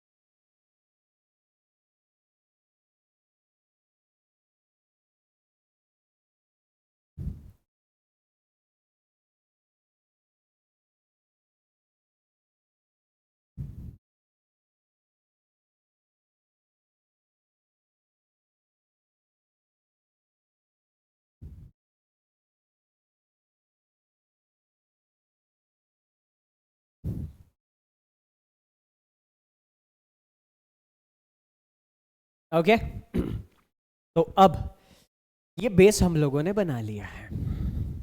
ओके ये मंथ कौन सा होगा? ये जून मंथ होगा, ठीक। और ये मंथ कौन सा होगा? जुलाई मंथ होगा। क्या बेस आपको समझ में आ गया? जुलाई महीने का पहला हफ्ता और जून महीने का आखिरी हफ्ता अगर आया हो तो और तो ही ये दोनों हफ्ते लगातार हफ्ते या कंसेक्यूटिव वीक हो सकते हैं। सबसे पहला और सबसे प्यारा पॉइंट, जिन्होंने समझ लिया लाजवाब, ठीक। ईच मंथ हैज 1 वीक, हर महीने में एक एक वीक है, हमने कर लिया। First week start from Monday to Sunday, पहला week Monday to Sunday, Monday to Sunday week है, मंडे टू संडे वीक है, ये हमें दिया हुआ है, ये हमें दिया हुआ है, ठीक। P attends the seminar on double digit odd prime number date, date भी तो लेनी है हमें इसमें, डेट कहां दी है? आगे पूरी की पूरी पजल अगर पढ़ लेंगे तब भी हमें डेट कहीं पे नहीं मिलेगी। पूरी पजल में डेट का जिक्र कहीं पर है ही नहीं, मिल रहा है कहीं पे डेट का जिक्र? एक भी जगह किसी भी नंबर का, हाँ चलो ये फलाने नंबर की डेट इसमें प्रेजेंट है, कहीं पे नहीं बोला। कॉमन सेंस लगाना होगा, सारी की सारी डेट हमें मिल जाएगी। मैंने क्या कहा आपको कि जुलाई महीने का पहला हफ्ता, अब जुलाई महीने का पहला हफ्ता है तो जाहिर सी बात है ये 1 तारीख होगी, ये 2 तारीख, ये 3 तारीख, ये 4 तारीख, ये 5, ये 6 और ये 7। जुलाई महीने का पहला हफ्ता। अब पहला हफ्ता और महीने का शुरुआती 7 दिन, 1 2 3 4 5 6 7, ये होगा जून महीने का आखिरी हफ्ता। कंसेक्यूटिव वीक हमें चाहिए थे। जून महीने में कितने दिन होते हैं? 30। जून में 30 दिन होते हैं, तो ये जून का आखिरी दिन होगा 30 तारीख वाला, ये 29, ये 28, ये 27, ये 26, ये 25 और ये, क्या हमें सारे डेट मिल गई? कहां से मिली? कंसेक्यूटिव वीक होने चाहिए थे, इस लाइन से हमें सारी डेट मिली। अब सारी डेट जिस जिस को मिल गई थी, लाजवाब, बहुत ही बढ़िया। अब यहां पर थोड़ा सा खेल को समझ। P seminar double digit odd prime number date है ना, ये ऑड को गोली मारो, क्योंकि अगर नंबर डबल डिजिट होगा जो भी प्राइम होगा वो ऑड ही होना चाहिए। ऐसा एक भी डबल डिजिट का इवन नंबर प्रेजेंट नहीं है जो प्राइम हो, तो ये ऑड फालतू में आपको परेशान करने के लिए दिया है ना। तो prime number, double digit prime number date पे पी सेमिनार अटेंड कर रहा है। डबल डिजिट मतलब इधर होगा, खाली सारे सिंगल डिजिट डेट है, तो पी जुलाई में नहीं जून में आएगा। अब जून में प्राइम नंबर डेट 24 नहीं, 25 नहीं, 26 नहीं, 27 नहीं, 28 नहीं, 29, सिर्फ और सिर्फ 29 प्राइम नंबर डेट थी, तो पी कहां पर आएगा? 29 तारीख, 29 जुलाई। पी फाइनल हो गया। पी को लेकर कोई कंफ्यूजन नहीं, पर कंफ्यूजन सिर्फ तब नहीं होता जब हम ये सारा का सारा बेस कंफर्म पक्का बना चुके हैं। मजा आ रहा है? और आगे और मजा आएगा, ठीक है। अभी तो हमने सिर्फ बेस वाला खेल खेला है, अभी वेकेंट प्लेस वाला भी खेल खेलना है ना? हमें क्या बोला है? No 2 adjacent days are vacant, बाजू बाजू में कोई भी 2 वेकेंट डेज आने नहीं चाहिए। R attend seminar 2 days before P, condition किसकी रिस्पेक्ट में है? कंडीशन डेज की रिस्पेक्ट में है। क्या आपको वो डिस्कशन याद है वेकेंट प्लेस वाला? जब भी कंडीशंस वेकेंट प्लेस को लेकर हो, हमें वहां पर इन चीजों का ध्यान देना है कि कंडीशन पर्सन के रिस्पेक्ट में बताई गई है या प्लेसेस के रिस्पेक्ट में बताई। तो ये 2 days बिफोर डेज के रिस्पेक्ट में कंडीशन है, तो आर के 1 दिन पहले, 2 दिन पहले, सॉरी पी के 2 दिन पहले आर, 1 दिन पहले, 2 दिन पहले, पी के 2 दिन पहले आर, डेज को लेकर कंडीशन थी, मैं डेज काउंट करूं, ठीक। पी के 2 दिन पहले आर। व्हाट इफ अगर ऐसा बोला होता कि एक ही पर्सन आर एंड पी के बीच में सेमिनार अटेंड करता है, एक पर्सन, अगर पर्सन को लेकर कंडीशन बोली होती और ऐसा बोला होता, ये तो हम डेज के रिस्पेक्ट में थी इसीलिए कंफर्म हो गया, अगर पर्सन के रिस्पेक्ट में कंडीशन होती कि आर पी से पहले जाता है और उनके बीच में एक इंसान आता है, तो आर मैं इधर ले सकता था, आर एंड पी के बीच में एक इंसान इधर ले लूंगा, या फिर मैं आर इधर भी ले सकता था, है ना। अब दो जगह मैंने छोड़ी है पी एंड आर के बीच में, दो जगह मैंने पी एंड आर के बीच में छोड़ी है, पर इन दोनों में से कोई एक जगह वेकेंट होगी। अगर ये जगह वेकेंट होती है और इधर पर्सन आता है, तो आर एंड पी के बीच में पर्सन एक ही आया। दिन भले दो आ गए हो, पर पर्सन एक ही आया था। पर्सन को लेकर दो पॉसिबिलिटीज बन सकती थी, डेज को लेकर एक ही पॉसिबिलिटी, है ना। और इसको डिटेल में मैं पहले वाले पजल्स के सेशंस में डिटेल में डिस्कस कर चुका हूं, इसीलिए अभी इसमें ज्यादा डिटेल में नहीं जा रहा, है ना। पहले वाले सेशंस में बहुत डिटेल में डिस्कस कर लिया है। ओके, तो ये हो गया, एक पर्सन अटेंड्स, ठीक है। अब ये जो कंडीशन है ना, ये पर्सन को लेकर है। कंडीशन किसको लेकर है? पर्सन को लेकर। Between P and I, I odd number of days वाले मंथ में सेमिनार अटेंड करता है। पी और आई के बीच में एक पर्सन सेमिनार अटेंड करता है, ठीक, और आई ऑड नंबर डेज वाले में अटेंड कर रहा है। जून में 30 दिन, जुलाई में 31 दिन, जाहिर सी बात है आई जुलाई में सेमिनार अटेंड करेगा, आई जुलाई में सेमिनार अटेंड करेगा। अब एक पर्सन, पॉसिबिलिटी ऐसी बन सकती है पी के बाद में एक छोड़कर आई आ जाए, एक पर्सन छोड़े आई आ जाए, पॉसिबिलिटी ऐसी भी बन सकती है ना, ठीक है। ये आर पी, आई इधर आ जाए। हमें बोला था कि एक इंसान पी और आई के बीच में आना चाहिए था, तो पी और आई के बीच में 2 दिन भले दिख रहे हो, 2 दिन भले दिख रहे हो, इन दोनों में से अगर कोई एक दिन वेकेंट हुआ और इधर कोई एक इंसान आया, तो पी और आई के बीच में एक ही इंसान आएगा, क्योंकि वेकेंट डेज भी है ना सर। टोटल डेज हमारे पास 14 है, लोग कितने हैं? लोग 10 ही हैं। 14 डेज 10 लोग, मतलब 4 दिन वेकेंट होने चाहिए, 4 दिन वेकेंट होने चाहिए। अब सर क्या इनके बीच में एक ही वेकेंट डेज आ सकता है? मल्टीपल वेकेंट डेज नहीं आ सकते? बिल्कुल आ सकते हैं, बिल्कुल आ सकते हैं। क्या पी और आई के बीच में एक से ज्यादा वेकेंट डेज आ सकते हैं? देख लेते हैं। अगर एक से ज्यादा वेकेंट डेज आने होते तो उन वेकेंट डेज को ऐसे आना पड़ता, एक से ज्यादा वेकेंट डेज आने पड़ते तो उन वेकेंट डेज को ऐसे आना पड़ता, है ना। 2 वेकेंट डेज छोड़कर आए ऐसा, ये भी पॉसिबिलिटी बन सकती। वेकेंट डेज कंसेक्यूटिव नहीं आ सकते, इसका मतलब ये वेकेंट डेज ऐसे। क्या पी और आई के बीच में 3 वेकेंट डेज आ सकते हैं? क्या पी और आई के बीच में 3 वेकेंट डेज आ सकते हैं? आंसर है नहीं। अगर 3 वेकेंट डेज आएंगे तो यहां पर 2 वेकेंट डेज कंसेक्यूटिव हो जाएंगे, क्योंकि पी और आई के बीच में इंसान एक ही चाहिए था।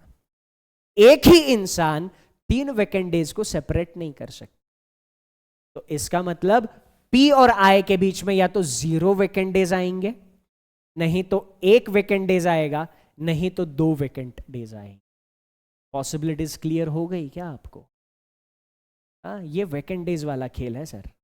अब अगर ये वाला सिनारियो बना तो ये वाला डे वेकेंट होगा फॉर श्योर, एंड ये वाला डे वेकेंट होगा फॉर श्योर। ये दोनों डेज वेकेंट होंगे, जो भी इंसान आएगा पी और आई के बीच में यहीं पे आना चाहिए, 2 वेकेंट डे, या फिर 1 वेकेंट डे हो सकता है।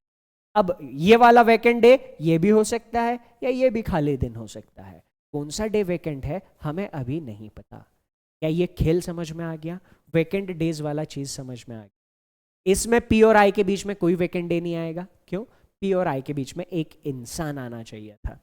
इसमें 2 वेकेंट डेज आ गए, एक इंसान इधर ले लेंगे, एक इंसान आ गया, कोई दिक्कत नहीं है।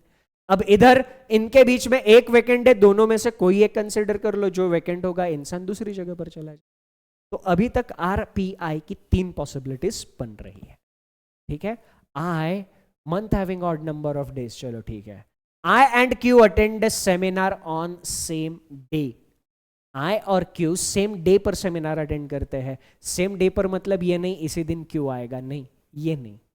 सेम डे पर सेमिनार अटेंड करते हैं मतलब ये बिल्कुल भी नहीं है आई वाले दिन ही क्यू को लो, नहीं।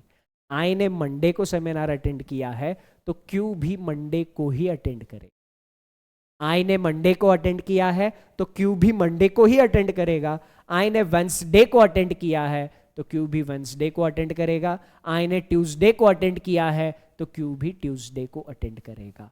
जिस दिन आई ने सेमिनार अटेंड किया उसी दिन क्यू सेमिनार अटेंड कर रहा है। हमारे पास एक ही दिन 2 बार था, मंडे 2 बार, ट्यूसडे 2 बार, Wednesday, Thursday, Friday, Saturday, Sunday, हर एक दिन 2 बार था। तो जिस दिन में आई आ रहा है उसी दिन में क्यू अलग अलग महीनों में होंगे। सेम डे नहीं ले सकते, है ना, सेम डे हम बिल्कुल भी नहीं ले सकते, ठीक है। J attends seminar after Q and before R on an even number date. Q के बाद में R से पहले इवन नंबर डेट पर J आना चाहिए था। Q के बाद में R से पहले इवन नंबर का डेट एक ही है। Q के बाद में R से पहले कोई डेट खाली नहीं है। Q के बाद में R से पहले कोई भी डेट खाली नहीं था, तो J Q के बाद R से पहले नहीं आ सकता था। ठाकुर तो गयो, केस कैंसिल, कलेजे में ठंडक, 3 की जगह 2 जगह पर दिमाग लगा। क्यू के बाद में आर के पहले एक ही दिन बचा है और वो इवन डे था, तो जे आ जाएगा। क्यू के बाद में आर के पहले इवन नंबर डेट पे जे जाना चाहिए था। आगे जितने भी लोग कंडीशन पर्सन को लेकर है, as many persons attend seminar between J and R as between I and L, बहुत इंपॉर्टेंट है। J and R के बीच में जितने लोगों ने सेमिनार अटेंड किया है, I and L के बीच में उतने ही लोग सेमिनार अटेंड करेंगे। J and R के बीच में 0, J and R के बीच में 0, J and R के बीच में 0 लोगों ने सेमिनार अटेंड किया है, तो I and L के बीच में 0 लोग सेमिनार अटेंड करेंगे। I और L के बीच में 0 लोग सेमिनार अटेंड करेंगे। L का थोड़ा सा पिक्चर समझ लेते हैं। लोग 0 आने चाहिए थे। कंडीशन किसको लेकर थी? पर्सन्स, लोगों को लेकर कंडीशन थी। लोग 0 आने चाहिए थे। हो सकता है मैं L को यहां पे लूं, I एंड L के बीच में 0 लोग, है ना। हो सकता है मैं L को यहां पर लूं, I एंड L के बीच में 0 लोग। हो सकता है मैं L को यहां पर लूं और इस वाले डेट को वेकेंट डेट बोल लूं। I और L के बीच में लोग 0 ही आए। ये डेट अगर वेकेंट है तो इस दिन पर तो कोई गया नहीं, इसका मतलब I एंड L के बीच में लोग 0 ही आए। या फिर ये भी हो सकता है मैं L को यहां पर ले लूं, नहीं यही होगा और कुछ नहीं होगा, ठीक है। तो L इधर आ सकता है, इधर आ सकता है, इधर आ सकता है। फर्स्ट केस में L की ये वाली पॉसिबिलिटी बनी, ये वाली बनी, ये वाली बनी, ठीक। एक ही वैकेंट सीट I और L के बीच में आ सकती है। 2 वैकेंट सीट आई तो दिक्कत होगी। क्यों? वैकेंट सीट कंसेक्यूटिव नहीं आ सकती, वैकेंट डे कंसेक्यूटिव नहीं आ सकता। अगर मैं L को इधर लेता, I और L के बीच में 0 लोग चाहिए थे, मुझे ये दोनों वैकेंट कंसिडर करने पड़ते। अब ये दोनों vacant consider consecutive, vacant days एक दूसरे को चिपक कर नहीं आ सकते थे। फर्स्ट केस में L की 3 पॉसिबिलिटी। क्या आप सेकंड केस में L की पॉसिबिलिटीज फिगर आउट कर पा रहे हो? L मैं इधर ले लूं, I और L के बीच में 0 लोग। L मैं इधर ले लूं और इसको वैकेंट बोल दूं, I और L के बीच में 0 लोग। L मैं इधर ले लूं, I और L के बीच में 0 लोग। L मैं इधर ले लूं, इसको वैकेंट बोल दूं, I और L के बीच में 0 लोग। तो इस केस में L इधर भी ले सकता हूं, L इधर ले सकता हूं, इधर ले सकता हूं, इधर ले सकता हूं, इधर ले सकता हूं। इस केस में L की 4 पॉसिबिलिटीज, L की 3 और 4 टोटल 7 पॉसिबिलिटीज बन रही है। कलेजे में ठंडक रखेंगे, बस क्लैरिटी मिल गई L कहां कहां आ सकता है। क्लैरिटी मिल गई L कहां कहां आ सकता है। चलो फिर आगे बढ़ते हैं। L इवन नंबर डेट पे सेमिनार अटेंड कर रहा है। L कौन सी डेट पे सेमिनार अटेंड कर रहा है? इवन पे। तो L की ये वाली पॉसिबिलिटी कैंसिल हो गई, L इधर आएगा नहीं तो इधर आएगा। L इवन पे सेमिनार अटेंड कर रहा है, L इधर नहीं आ सकता, इधर नहीं आ सकता। L इधर लेते तो 1 तारीख, इधर लेते तो 3 तारीख। 1 और 3 तारीख को L नहीं आ सकता, 30 को आ सकता था, 4 को आ सकता था। L इवन डेट पे सेमिनार अटेंड कर रहा था। तो इसमें 2, उसमें 2, 7 पॉसिबिलिटीज बनी थी L की, 7 में से बची सिर्फ 4। O attends the seminar 3 days after L। Condition days को लेकर है। L के 3 दिन बाद O and L attends after I। ठीक, L के 3 दिन बाद O एंड L I के बाद में सेमिनार अटेंड करता है। I के बाद में मतलब L इधर नहीं आ सकता, एल आई के बाद में सेमिनार अटेंड कर रहा था, एल इधर आएगा, आई के बाद में एल इधर आएगा। अगर मैंने एल इधर ले लिया तो इसको मुझे वेकेंट सीट बोलना पड़ेगा। अगर मैं एल को इधर लेता हूं, आई और एल के बीच में 0 लोग आ रहे थे, तो इसको मुझे वेकेंट डे बोलना पड़ेगा, वेकेंट डे। ठीक, अब एल के 3 दिन बाद ओ, डेज को लेकर कंडीशन थी, डेज, एल के 1 दिन बाद, 2 दिन बाद, 3 दिन बाद ओ, एल के 1 दिन बाद, 2 दिन बाद, 3 दिन बाद ओ, एल के 3 दिन बाद ओ आ रहा है, ओ फाइनल हो गया। L attends after I, no one attends a seminar between O and K, K who attends a seminar on odd number date। O और K के बीच में कोई सेमिनार अटेंड नहीं करता, यानी K और O के बीच में 0 लोग, और K ऑड नंबर डेट पे होना चाहिए। ठीक, ठीक है। O attends a seminar 3 days after L, L no one attends between K, K who attends a seminar on odd number date।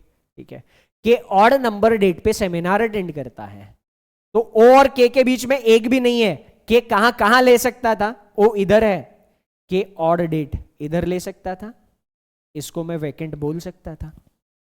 अगर मैं K को यहां लेता, K और O के बीच में 0 लोग आए, K और O के बीच में 0 लोग, no one attends the seminar between O and K, O और K के बीच में 0 लोग, और K ऑड डेट पे, K ऑड डेट पे भी चाहिए था, इवन पे ले नहीं सकता था, तो K इधर ले सकता हूं, या फिर मैं K को इधर ले सकता हूं और इसको वैकेंट बोल सकता हूं। तो K की 2 पॉसिबिलिटीज इसमें बनी। इसमें K की कितनी पॉसिबिलिटीज बनी, 2 पॉसिबिलिटीज। इसमें K इधर नहीं ले सकता, क्यों नहीं ले सकता, इसमें K इवन डेट पे आ रहा है, मुझे K इवन पे नहीं ऑड पे चाहिए था, तो K इसमें फिक्स हो गया। K सेकंड केस में फिक्स हो गया, K एंड O के बीच में 0 लोग, K एंड O के बीच में। ठीक, तो इसमें K कंफर्म नहीं हो रहा है, K इधर या इधर, K एंड O के बीच में 0 लोग आने चाहिए थे, K एंड O के बीच में 0 लोग आने चाहिए थे। ठीक, जितने भी लोग, कंडीशन लोगों को लेकर है, डेट्स को लेकर नहीं, जितने भी लोग अटेंड कर रहे हैं K के बाद में, उतने ही Q के पहले अटेंड करेंगे। K इधर लिया तो लोग कितने हैं, अच्छा इधर पता है, Q के पहले 0, कंडीशन था K के बाद में जितने लोग अटेंड किए उतने ही लोग Q के पहले अटेंड किए। अब इसमें यह लिखना मुझे मैंडेटरी है कि कंडीशन पर्सन्स को लेकर है, कंडीशन पर्सन्स को लेकर है। Q के पहले 0 लोग है तो K के बाद में 0 लोग आने चाहिए। अगर K के बाद में 0 लोग आने चाहिए तो K इधर नहीं ले सकता, Q के पहले 0 लोग, K के बाद में एक इंसान दिख रहा है, K इधर नहीं ले सकता। Q के पहले 0 लोग, K के बाद में 0 लोग, K फाइनल। Q के पहले या तो एक इंसान हो सकता है या 0, वी आर नॉट श्योर।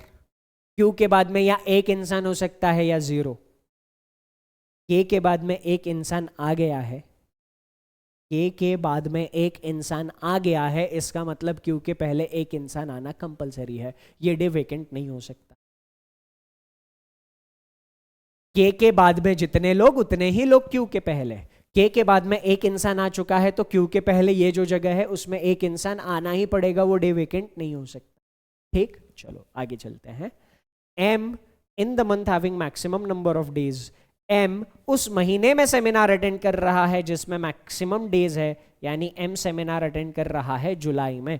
कौन सी जुलाई मुझे नहीं पता, मेरे को नहीं खेलना, है ना। N Q के पहले सेमिनार अटेंड कर रहा है, Q के पहले N को कंसिडर करने के लिए जगह ही नहीं है। Q के पहले N कंसिडर कर सकता हूं क्या, ना मुन्ना ना, केस कैंसिल, चलो इधर ही मिलेगा। Q के पहले N, खेल समझ में आ गया, खेल समझ में आ गया। Q के पहले N यही पे लेना पड़ेगा और कुछ भी नहीं, चॉइस हमारे पास। Q के पहले जितने लोग आ चुके थे उतने ही लोग K के बाद में आने चाहिए थे। Q के पहले एक, K के बाद में, डन डना डन डन। ठीक, अभी सारी चीजें हो गई या कुछ बचा है, अभी हमारे पास बचा है, कुछ बचा है, M बचा है, M को फाइनल करना है। ठीक, अब 4 वैकेंट डेज थे हमारे पास और 10 लोग थे। लोग कितने हो गए? 1 2 3 4 5 6 7 8 9। एक ही इंसान बचा है, वो एम बचा है। एम कहां पर ले सकता हूं? जिसमें मैक्सिमम नंबर ऑफ डेज थे, यानी एम जुलाई में आना चाहिए था। जुलाई के सारे डेज ब्लॉक हो चुके हैं सिवाय इसके। एम जुलाई में आना चाहिए था, जुलाई के सारे डेज ब्लॉक हो चुके हैं सिवाय इसके। तो एम कहां पर आना चाहिए? एम यहां पर आना चाहिए, है ना। अब 2 वैकेंट डेज बचे हैं। पी और आई के बीच में इंसान एक ही चाहिए था। पी और आई के बीच में इंसान एक ही चाहिए था, तो जाहिर सी बात है इसको वैकेंट डे होना पड़ेगा, है ना। जब ये वैकेंट डे हो जाएगा तभी पी और आई के बीच में इंसान एक आ जाएगा, है ना। ये वैकेंट डे और ये भी वैकेंट डे। ओके, क्लियर सारी चीजें? ए टू जेड सारी की सारी चीजें क्लियर? एकदम चकाचक सॉल्यूशन मिल गया, फाइनल सॉल्यूशन, करेक्ट सॉल्यूशन। मजा आ गया पजल सॉल्व करके? देखो पजल ज्यादा डिफिकल्ट थी क्या? नहीं, बट चीजें चैलेंजिंग कहां पर थी? चीजें चैलेंजिंग सबसे पहला तो चैलेंज बेस बनाने में था। अगर आप बेस सही से बना पाते तो फिर आगे आपका काम थोड़ा आसान होता। तो पहला चैलेंज बेस बनाना, और दूसरा वैकेंट वाले कॉन्सेप्ट को क्लियर रखना। वैकेंट वाले में इस चीज के ऊपर बहुत अच्छे से ध्यान देना पड़ता है, कंडीशन डेज को लेकर है या लोगों को लेकर। डेज को लेकर या पर्सन्स को लेकर कंडीशन है, इसको लेकर बहुत ध्यान देना पड़ेगा। बात समझ में आ गई? कितना टाइम लगना चाहिए पजल को सॉल्व करने के लिए? इस लेवल की पजल देखो, जो अल्ट्रा प्रो मैक्स है ना, जो अल्ट्रा प्रो मैक्स बन गया है, मैं बोल रहा हूँ ज्यादा से ज्यादा 6 से 7 मिनट का टाइम लेगा, ज्यादा से ज्यादा, है ना। तो आइडियल टाइम इसमें अल्ट्रा प्रो मैक्स लेवल बोल रहा हूँ, पजल में बहुत अच्छी करारी तगड़ी प्रैक्टिस कर ली है। तो जिसने भी पजल्स में बहुत तगड़ी प्रैक्टिस कर ली है उसको इस लेवल की पजल को सॉल्व करने के लिए 7 से 8 मिनट लग जाएंगे, है ना, अल्ट्रा प्रो मैक्स लेवल में बोल। ठीक है, ये कौन सी लेवल है? Ultra pro max. Average time कितना लगना चाहिए? मैं बोल रहा हूं कि ये लेवल की पजल को सॉल्व करने के लिए अगर आप ऑन एन एवरेज 10 से 12 मिनट का भी टाइम लेते, ठीक है, ऑन एन एवरेज में बात कर रहा हूँ, बट इतना टाइम अगर लिया तो 100% हर एक क्वेश्चन का आंसर सही आना चाहिए। हर एक क्वेश्चन का आंसर सही आना ही चाहिए, ठीक। तो 10 से 12 मिनट का भी टाइम अगर आप लेते हो ऑन एन एवरेज तो भी कोई दिक्कत नहीं, ये एवरेज टाइम। मजा आ गया पजल सॉल्व करके? पजल सॉल्व करके अगर मजा आ गया है तो मुझे कमेंट करके ज़रूर बताना कि ये पजल कैसे लगे आपको। ज़रूर आपकी कमेंट का इंतज़ार रहेगा मुझे, ठीक है। अब इस पजल में हम लोगों ने क्या क्या सीखा, एक बार मैं रिवाइज कर दूं। देखो मैंने आप लोगों से कहा था कि अगर अतरंगी थोड़ी हट के पजल आएगी, मतलब ऐसा टाइप, ऐसा बेस जिसका हमने इससे पहले कभी मतलब जिक्र देखा ही नहीं है, उस टाइप की पजल इससे पहले कभी हमने सॉल्व करी ही नहीं है। अगर ऐसे टाइप की पजल आती है तो वो पजल सॉल्व करना ज्यादा मुश्किल नहीं होगा, बशर्ते जो पजल में बोला गया है वो आपको क्रिस्टल क्लियर होना चाहिए। अब पजल में ये जो 2 कंसेक्यूटिव वीक बोले थे, ये कंसेक्यूटिव वीक और डेट वाला फंडा आपको अगर समझ में आता तो ज्यादा दिक्कत होनी नहीं थी। अब आपको अगर वैकेंट वाला कॉन्सेप्ट पता है, वैकेंट वाला कॉन्सेप्ट पता है तो आप इसमें परेशान नहीं होते, है ना। तो वैसे अगर देखा जाए तो अंडरस्टैंडिंग, कॉम्प्रिहेंशन जिसका अच्छा है और जिसने वैकेंट वाले प्रैक्टिस अच्छे से कर रखी है, उसके लिए ये पजल उतनी ज्यादा टफ नहीं थी। वो बोलेगा सर ये मॉडरेट के आसपास, ये टफ नहीं थी, ये मॉडरेट के आसपास। किस कोई कौन बोलेगा? जिसका कॉम्प्रिहेंशन अच्छा है और जिसने वैकेंट वाली प्रैक्टिस बहुत अच्छे से, ठीक है। तो ये बात समझ में आ गई, है ना। तो बस एंजॉय करो, है ना। ऐसे ही पजल्स हम मेंस के सेशंस में डिस्कस करते रहेंगे। अभी तक किए हैं, जिन लोगों ने इससे पहले के सेशंस देखे नहीं है देख लीजिएगा, एक से बढ़कर एक, मतलब लाजवाब, बेहतरीन, शानदार पजल्स मेंस के डिस्कस। खुद एग्जामिनेशन देने जाता हूं ताकि एग्जामिनेशन में जो लेवल चल रहा है वही लेवल आपको, वही वैरायटी आपको प्रैक्टिस करा सकूं, है ना। एंजॉय करो। That's it from my side in the session. Puzzle कैसे लगी कमेंट करके जरूर बताना। Thank you, take care and सबसे important enjoy your time. Bye bye.